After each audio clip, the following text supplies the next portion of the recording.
This is Earl Nightingale. I'd like to tell you about the strangest secret in the world.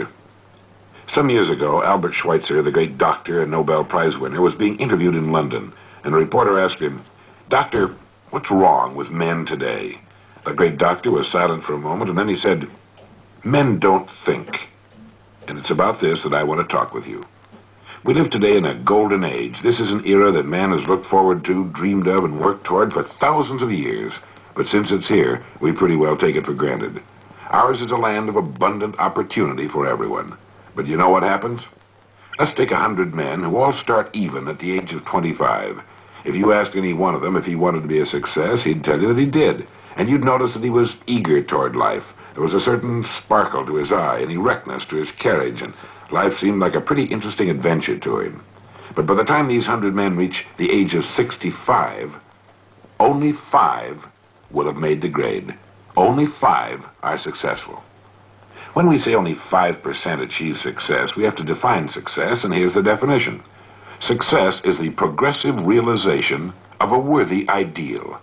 If a man is working toward a predetermined goal and knows where he's going, that man is a success.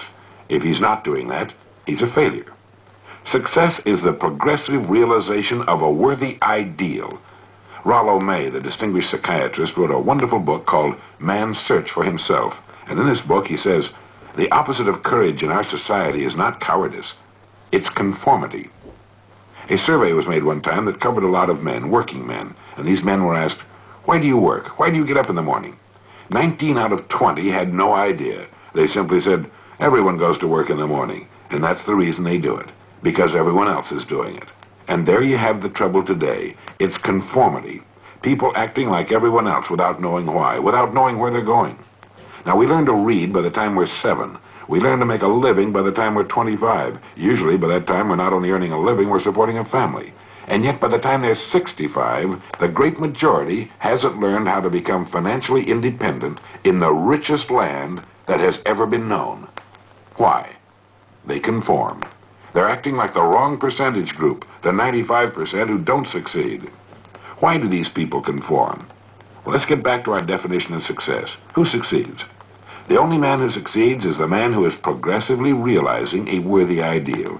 He's the man who says, I'm going to become this, and then begins to work toward that goal. He succeeds because he knows where he's going. Think of a ship leaving a harbor, and think of it with a complete voyage all mapped out and planned. The captain and crew know exactly where the ship is going and how long it will take. It has a definite goal, and it will reach that goal. Now let's take another ship, just like the first, only let's not put a crew on it, or a captain at the helm. Let's give it no aiming point, no goal, no destination. We just start the engines and let it go. I think you'll agree with me that if it gets out of the harbor at all, it will wind up on some deserted beach, a derelict. It can't go anyplace because it has no destination and no guidance. And it's the same with a human being. I'll tell you who the successful people are. A success is the school teacher who's teaching school because that's what he or she wanted to do. The success is the woman who's a wife and mother because she wanted to become a wife and mother and is doing a great job of it. The success is the man who runs the corner gas station because that's what he wants to do. The success is the successful salesman who wants to become a top-notch salesman and grow and build with his organization. A success is anyone who is doing deliberately a predetermined job because that's what he decided to do deliberately. But only 1 out of 20 does that. That's why today there really isn't any competition unless we make it for ourselves. Instead of competing, all we have to do is create. For 20 years, I looked for the key which would determine what would happen to a human being.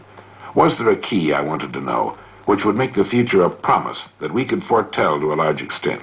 Was there a key that could guarantee a person's becoming successful if he only knew about it and knew how to use it? Well, there is such a key, and I've found it. Here's the key to success and the key to failure. We become what we think about. Now let me say that again. We become what we think about. Throughout all history, the great wise men and teachers, philosophers and prophets have disagreed with one another on many different things. It's only on this one point that they're in complete and unanimous agreement. Buddha said, all we are is what we've thought about. Marcus Aurelius said, a man's life is what his thoughts make of it.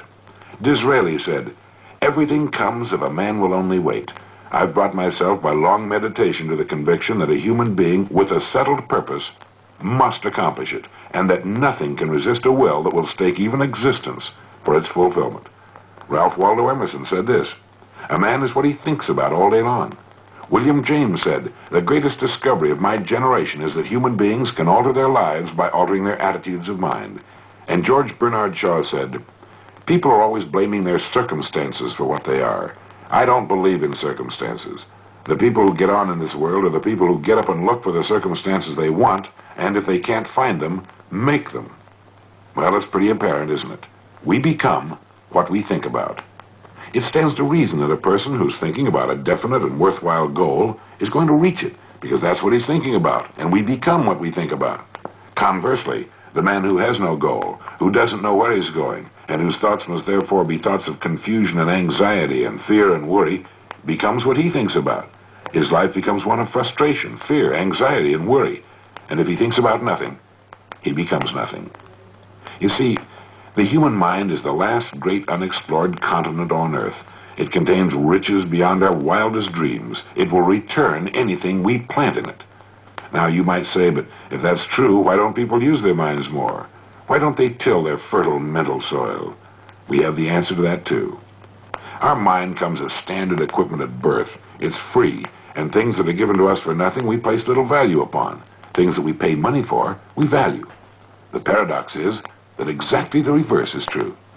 Everything that's really worthwhile in life came to us free. Our minds, our souls, our bodies, our hopes, our dreams, our ambitions, our intelligence, our love of our families and children and friends. All these priceless possessions are free. But the things that cost us money are actually very cheap and can be replaced at any time. A good man can be completely wiped out and make another fortune. He can do that several times. Even if our homes burn down, we can rebuild them. But the things we got for nothing, the really valuable possessions, we can never replace. The human mind isn't used merely because we take it for granted. It can do any kind of a job we assign to it, but generally speaking, we use it for little jobs instead of big, important ones. Universities tell us that most of us are operating on about 10% of our abilities. Decide now. What is it you want? Plant your goal in your mind. Give yourself direction and a destination. It's the most important decision you'll ever make in your life. You see, the very law that gives us success is a two-edged sword. We must control our thinking. The same rule that can lead a man to a life of success, wealth, happiness, and all the things he's dreamed of for himself and his family, that very same law can lead him into the gutter. It's all in how he uses it, for good or bad. This is the strangest secret in the world.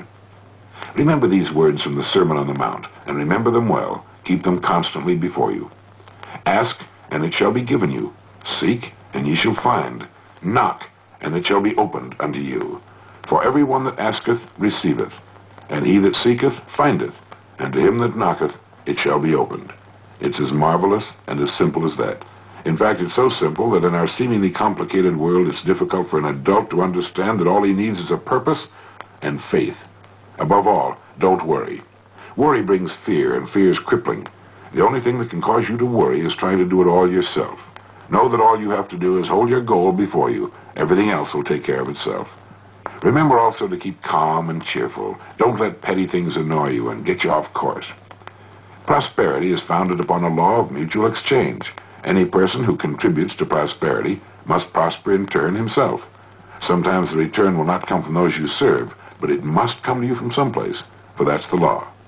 For every action, there is an equal and opposite reaction. There are no exceptions to a law. You can drive down any street in America, and from your car estimate the service that's being rendered by the people living on that street. Had you ever thought of this yardstick before? It's interesting. Once this law is fully understood, any thinking person can tell his own fortune. If he wants more, he must be of more service to those from whom he receives his return. If he wants less, he has only to reduce this service. This is the price you must pay for what you want.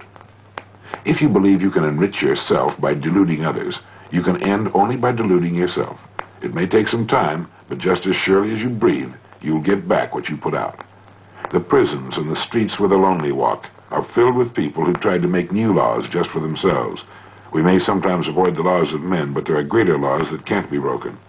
One time I heard Grove Patterson, the editor-in-chief of the Toledo Daily Blade, make a speech. And as he concluded his speech, he said something that I've never forgotten. He said, "My years in the newspaper business have convinced me of several things.